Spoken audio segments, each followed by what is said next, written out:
সিলেটের গোপালগঞ্জের দুর্ঘটনাস্থলে আছেন আমাদের প্রতিনিধি কামরুল ইসলাম মাহি। বিস্তারিত জানতে সরাসরি যুক্ত হচ্ছে তার সঙ্গে। মাহি, তার আত্মীয় স্বজন তারা কি সেখানে উপস্থিত হয়েছেন কিনা, বা সেখানে এখন কি অবস্থা দেখছেন, আরো কোনো ঝুঁকি আছে কিনা?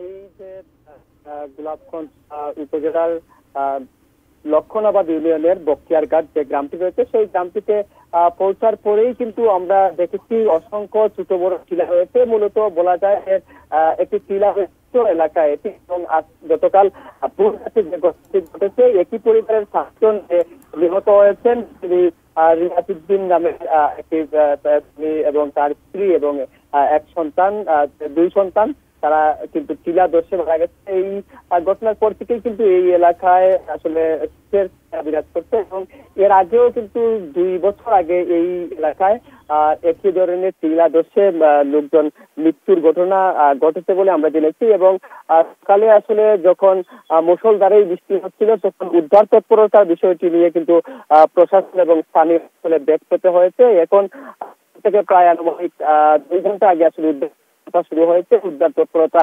সেনাবাহিনী এবং স্থানীয় লোক উপস্থিত ছিল, এবং আমরা আসলে আশপাশ বাসিন্দাদের সঙ্গে কথা বলেছি। তারা যেমন আসলে যিনি আসলে যার পুরো পরিবার সহ যিনি মানে মারা গেছেন, তিনি আসলে নিয়ে তিনি আসলে তারা বসবাস করে, এবং আশা করেই কিন্তু তার দ্বিতীয় স্ত্রী, তার আরেকজন তার দ্বিতীয় সন্তানকে নিয়ে তিনি যে জায়গায় থাকেন সেই তিনি যে জায়গাটিতে থাকতেন সেই জায়গায় আসলে টিলা ধসে পড়েছে, এবং ঘটনাস্থলেই আসলে 4 জন মারা গেছে। এবং পাশের ঘরের যে তার দ্বিতীয় স্ত্রী এবং সন্তান এবং তার মা, তারা কিন্তু আর কেউই বেঁচে নেই। কিন্তু এটি নিয়ে আসলে খুবই সুকাহত। আমরা একটু পরেই আসলে বিভিন্ন লোকজন, গ্রামবাসী সবাইকে আসলে গ্রামবাসী আসলে খুবই শোকার্ত এবং মর্মাহত এই ঘটনা নিয়ে।